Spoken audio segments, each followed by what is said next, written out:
Dr. Mindy here, and on this video, we are going to talk about the 48-hour fast. So if you are new to my channel, I just want to say welcome. Please hit the subscribe button, notification button. I am here to teach you everything you need to know about fasting.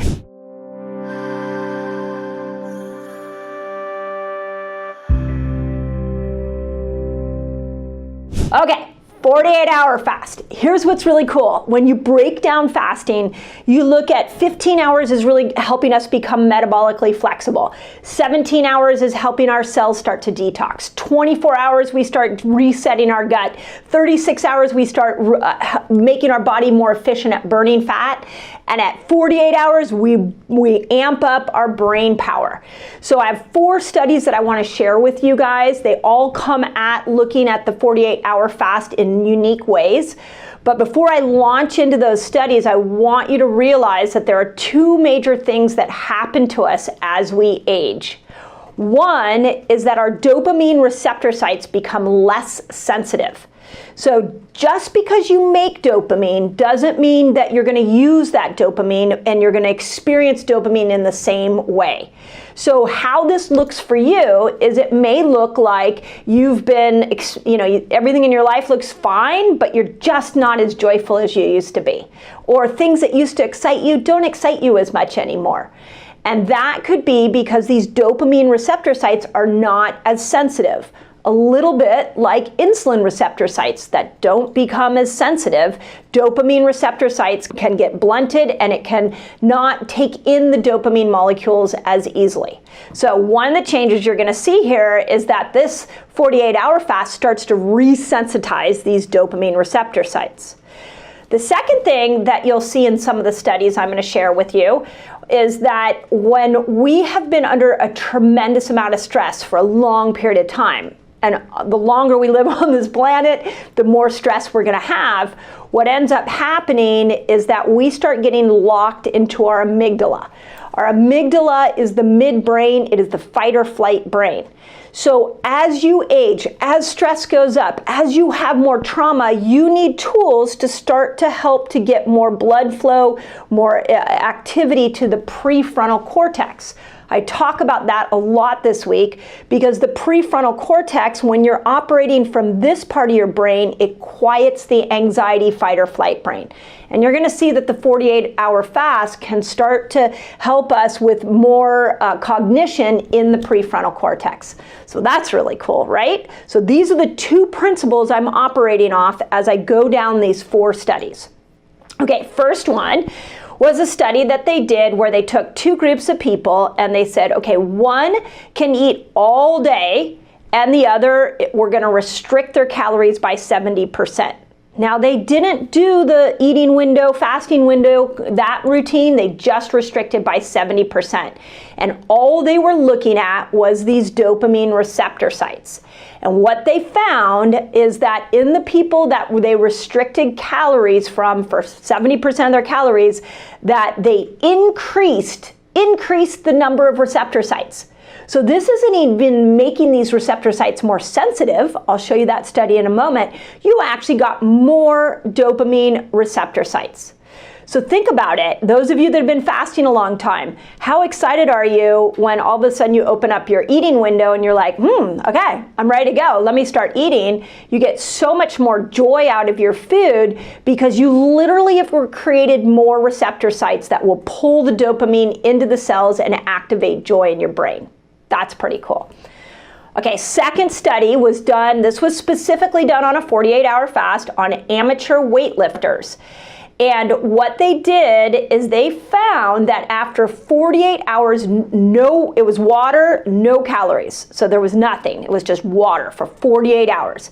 And they found that they had higher parasympathetic activity, which if you're familiar with the nervous system, your sympathetic nervous system is what is that fight or flight, like go, go, go nervous system. And the parasympathetic is the rest and digest. So a 48-hour fast in these amateur weightlifters improved parasympathetic activity. So they chilled out, okay? It also decreased resting, and this is important, resting frontal brain activities. So think about it for a second. How many times have you been sitting around and think, I shouldn't be anxious, I should be doing something, why can't I just sit here? And you feel wound up. That's because at rest, your prefrontal cortex is constantly going. We need our prefrontal cortex to be able to solve problems, which is great, and to be able to see a goal and go after a goal. But when we're resting, we don't want it active. And so what they found in these weightlifters is at 48 hours, they started to see the prefrontal cortex, resting prefrontal cortex activity come down.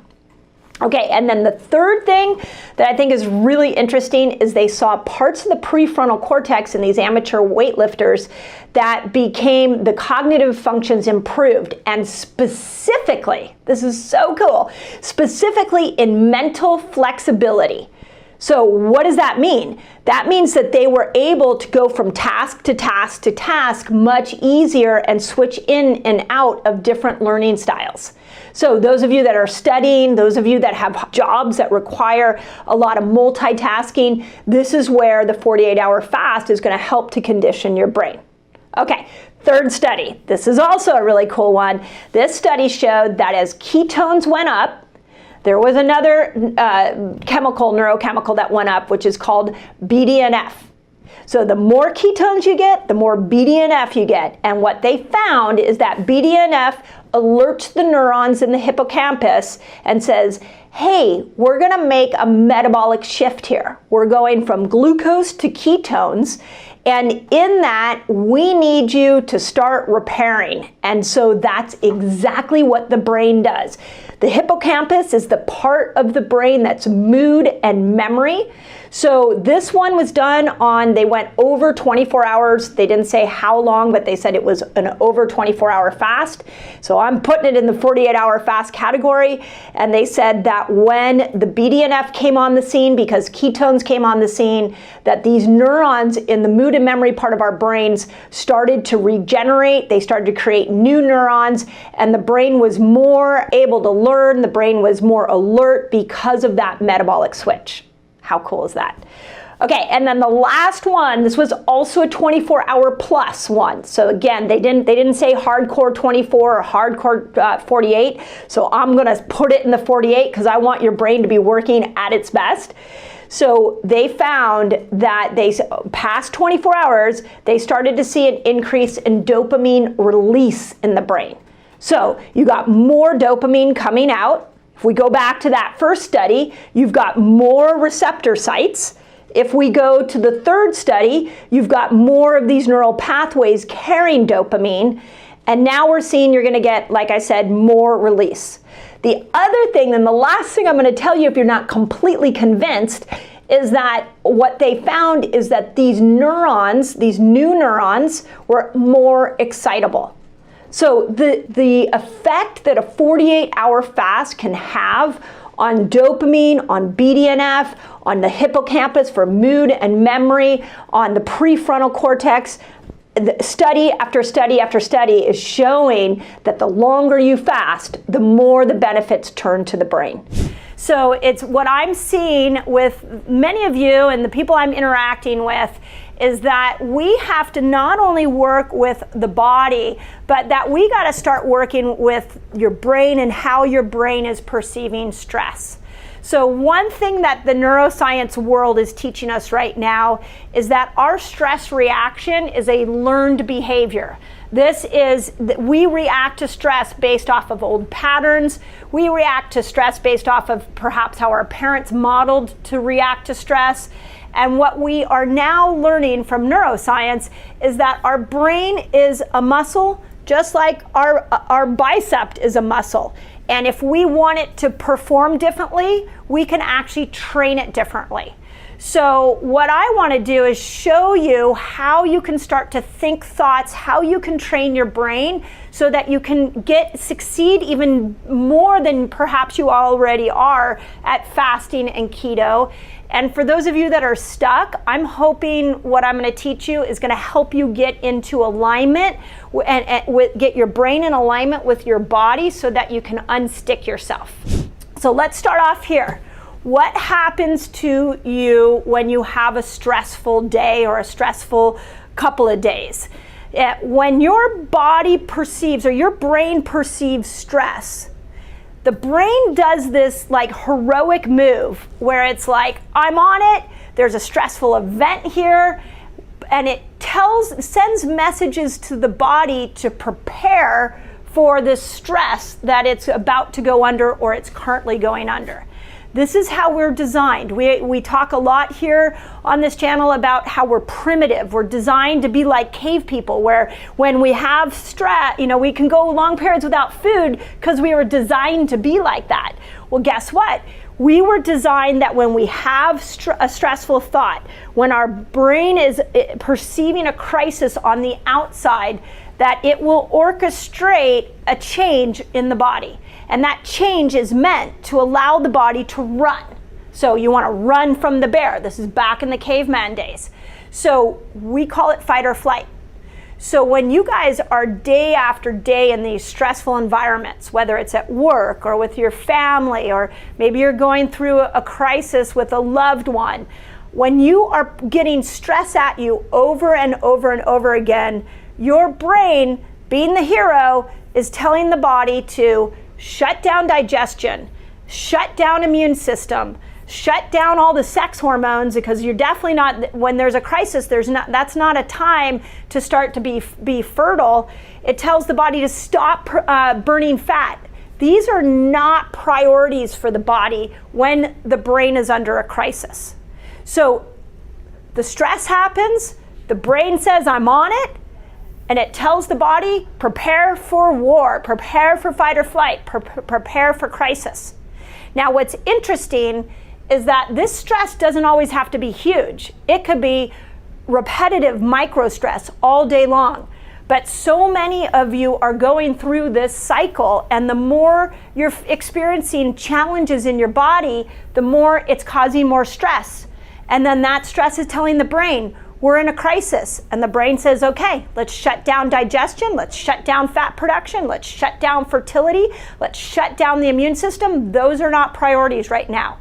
And now you're stressed because your digestion's off, you're catching colds, you're not burning fat. All the things you're trying to accomplish with keto and fasting is not working because the brain keeps saying, hey, we're in fight or flight, we're in a crisis here. And it sends more stress up, and you get into this feedback loop.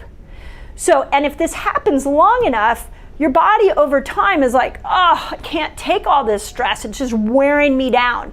And this is where chronic fatigue sets in. And those of you that have infections like parasites and mold, you're exposed to mold, and you've got EBV, like Lyme, this is where the body is in a total shutdown mode. So what I see a lot of you doing is you come and you're trying to repair the body, which is awesome, and I applaud you for it. And so many of you are getting great results with keto and fasting, and you're here repairing the body. But what I want to teach you is over the next several videos, so this is my first one of several to come, is what I want to teach you is how do we get the brain to stop always responding to the stress so dramatically? How can we actually change how your brain is perceiving this stress? Because think about this. This is like where I'm like, this is so brilliant. If you all took what you're already doing here and we just made a few little changes to the brain, holy cow, your health and your results are going to go to a whole nother level. Okay? So get ready. Here's the first thing I want you to know. And I'm going to come over here to this picture. That neurons in your brain that send signals that tell you to think certain thoughts. There is a saying in neuroscience that neurons that fire together wire together. So when you think a thought, we're going to use the example of work. Let's say you hate your boss. So you start thinking, I hate my boss, I hate my boss, I hate my boss. The more you think I hate my boss, the more you hardwire your neurons to think, I hate my boss. And all your boss has to do is walk in the room and boom, you've hardwired, I hate my boss. It becomes easier and easier to think that thought. So if you want to change your perception to stress, you're going to have to start to think a new thought. And let's say you find some little small thing that you like about your boss, maybe, or about your job. Maybe you love that you get a paycheck. So when the boss comes in, if you can just catch it in that moment and you can say, okay, I'm not gonna think I hate my boss. I'm gonna think I'm thankful that I have a job. What we know neurologically happens in the brain is that you can cut that old thought. You can break that old thought, and your thoughts will start to go down into, I'm grateful I have a job. I'm grateful I have a job. And if you do that over and over again, now you're rewiring your brain to be in gratitude, and you're rewiring your stressful situation, and your brain is not perceiving this as a crisis. Okay, so again, always let me know if that makes sense. Now let me apply it to fasting and to keto, because this is what I see happening all the time. Let's say you're a person that's like, I just can't lose weight, I'm sick, my mental clarity's not good, I've got XYZ condition, and you're like stuck in this place of poor health. Let's say one day you go to YouTube and you're like, okay, I've heard about fasting. I'm gonna try fasting.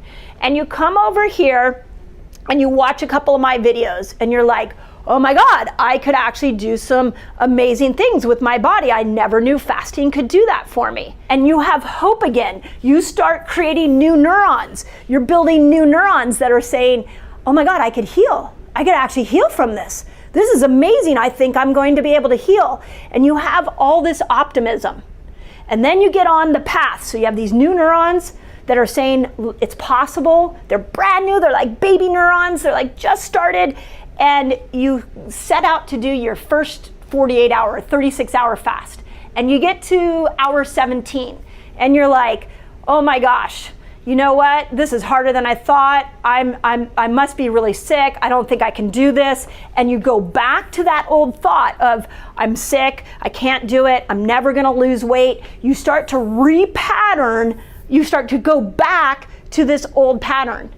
So I bring this to you because what I want you to realize is that as you come onto this new journey, all the content I'm putting out there, whether it's on YouTube or Instagram or Facebook, what I want you to immerse yourself in is the possibility of healing.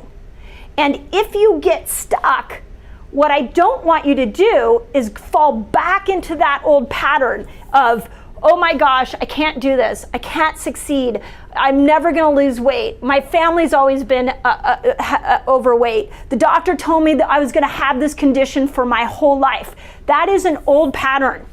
And if you make a conscious decision to not think it anymore, what we wanna do is we wanna start helping you see the possibility that your body can heal and keep you in building new neurons, that you are a miracle. Your body can heal. We see it heal from the craziest things. People who couldn't lose weight are finally losing weight. People who were given deadly diagnoses are turning it around because they're applying keto and fasting and all the amazing things here, but they're also taking it to a new level and they're thinking new patterns and they're putting themselves in environments of can-do, around happy people, around people who believe in you. And every time you go into that place of possibility and hope, you wire a neuron of healing. And as those neurons start to heal, now your brain stops perceiving the stress. It stops seeing the stress so acutely. And you start rewiring yourself for possibility. And when you start to rewire the brain takes the fight or flight reaction off of the body. And when the brain takes the fight or flight reaction off of the body, now the body says, okay, I can relax. You need your digestion fixed? I can fix that down here. Okay, you want to drop some weight? Yeah, I'm not running from a bear anymore. So I'm going to start shedding some weight.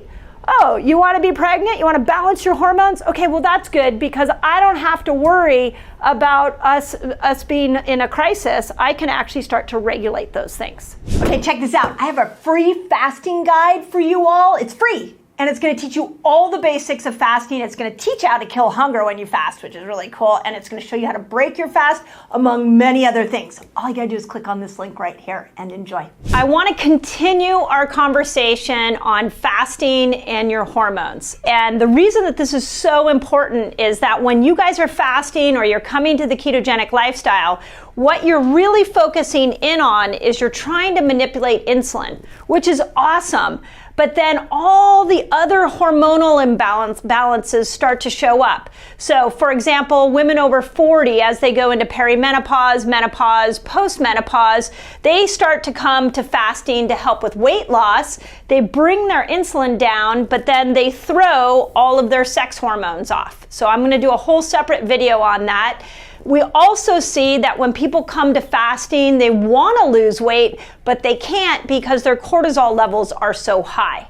So there is this hierarchy that we've got to follow and we've got to pay attention to if you want to get the great results that fasting and keto can bring you.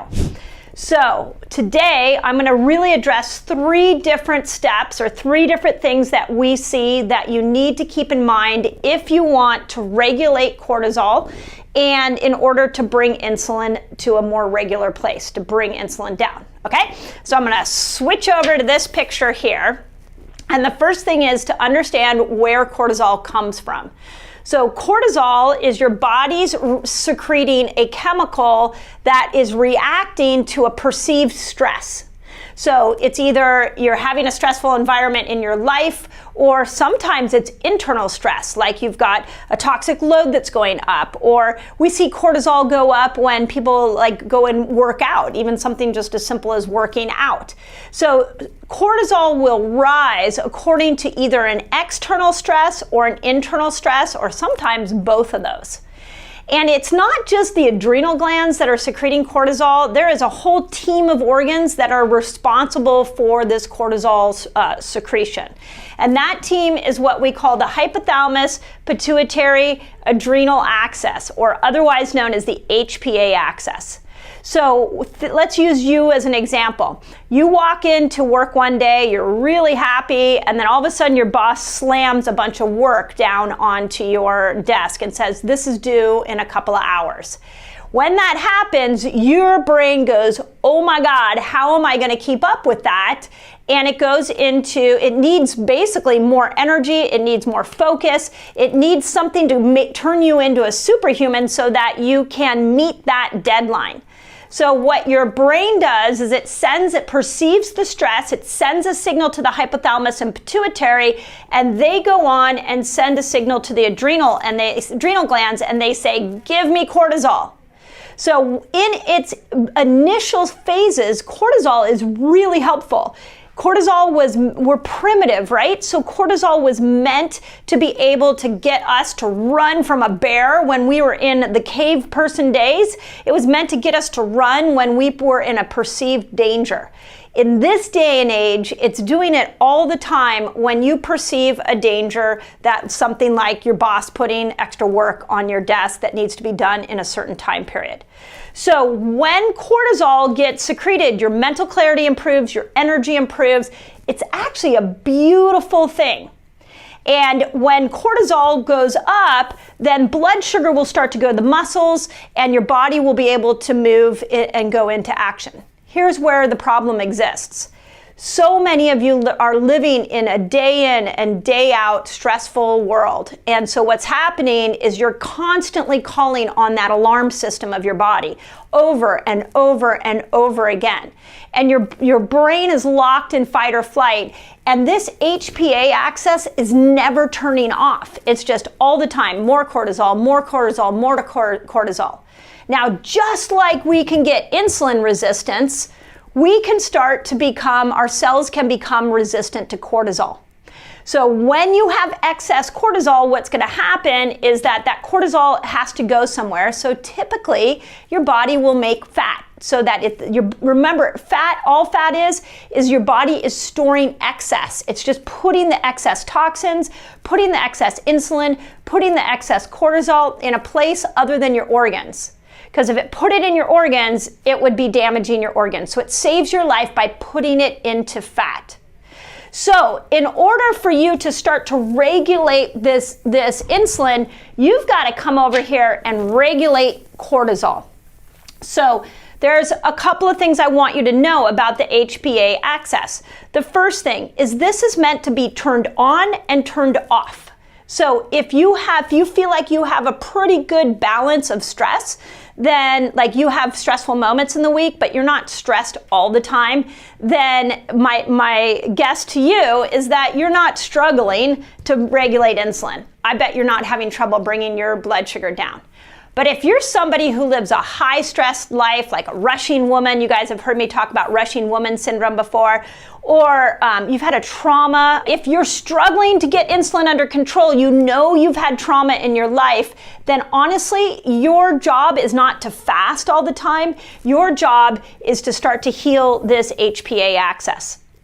The other thing I want you to know about the HPA axis that's really important is that oftentimes toxicity can throw this axis off. We call it cortisol dysregulation. And it basically means you're getting cortisol secretions at bizarre times during the day. And usually it happens at 2 or 3 at night because you have a mixed up reaction coming from your hypothalamus and your pituitary, which is in your brain. Most of the time, this has a toxicity issue. As toxins come up, then all of a sudden they settle into these parts of the brain because there's no blood-brain barrier, and so then they start to throw off this axis. So if you feel like you're stuck in that cortisol loop and you can't get out of it and you're fasting and you're doing keto and you're trying everything and you can't get this insulin to come down, I want you to pause on the fasting for a while. You can do the intermittent fasting, but I want you to just take a break and I want you to come over here and I want you to start to heal this axis. And you can do that through things like tools we love, the brain tap, and we'll put links in here. The brain tap pulls your brain out of fight or flight. Yoga, meditation, saying no to things like stop the rushing woman, make sure that you're not go, go, go all the time. And then if you know you've had a deep-seated trauma, tapping and EMDR and NET, there's some really good like therapy techniques that will help move you out of that fight or flight. If you're doing all that and you're still stuck, a lot of times it's a toxicity issue and you got to go in there and address that your heavy metals specifically like to sit into the brain. So let me repeat that for a second. If you are struggling here, then you need to go here, and by regulating cortisol, you got to come over and regulate the whole axis. Okay, second thing I want to tell you about this whole process is that there are a lot of wonderful things that happen to you when you fast, especially the longer you fast. So a question that I get a lot from people is, well, if I fast, doesn't that raise cortisol? Well, it will in a short period. You get a short burst of cortisol. But there are other things that are going on while you're fasting. So for example, the longer you fast, your ketones go up. Ketones will go up into the brain and they'll start to heal the brain. The more you fast, like 24-hour fast, GABA production starts to increase. Well, GABA is calming, so it's like instantly can pull you out of this fight or flight and can bring that cortisol level down. We also know that the longer you fast, when you go into especially longer than 24 hours, we see cellular inflammation go down. When cellular inflammation goes down, now you make those cells more readily available for the cortisol that is being secreted. So if you are really stuck in fight or flight, you're uber stressed out, chill out on the long fast, but you can still do the intermittent fasting. I think that's a great idea. But I don't want you to miss out on the healing benefits that fasting can give you. One of the things that I do with my patients is if they have adrenal fatigue, we'll just push them back, their breakfast back an hour. And I'll just kind of let them settle there and get used to that. And then when they're good there, we push it back 2 hours. And then we kind of settle and see how it does there. So we move people into a fasted state in a much slower way. So don't completely give up on fasting. If you know you have a dysregulation of this, just know you might have to do it at a slower pace than your spouse or your neighbor or your best friend. Everything has to be customized to you, especially when you know that you've got this dysregulation going on. Last thing I'll tell you, we have seen thousands of people fast, and I see that person that struggles to bring blood sugar down, and they're so frustrated. And when they can't bring blood sugar down, what ends up happening is they become more stressed out. And that is not helping you. If that is you, that's where you're definitely one of those people. I want you to step out of the fasting, and I want you to come over and heal this axis first. So that once this is healed, then when you step back into fasting, you're going to be able to regulate this insulin a lot better. So remember, cortisol controls insulin. So you need to keep cortisol balanced in order for your fasting to work. Okay? So don't give up on it. Just be smart about it. Acknowledge where you're at. Where do you sit with this axis? Are you locked in fight or flight? Is stress coming and going in a natural way? That's great if it is. If you're locked in fight or flight, don't put yourself in a 3-day fast. Don't try these elongated fasts. Really dial in and heal this first, and then your 3-day fast is going to be so much more effective. I know a lot of you guys are looking to target certain areas, so you can check out the next video where I go through the 5 things you can do to get rid of flabby arms. Doing push-ups and tricep dips, do as many as you can until you're like, no more. Now we've released all that sugar. Go in the kitchen and eat some protein. Maybe you eat some eggs.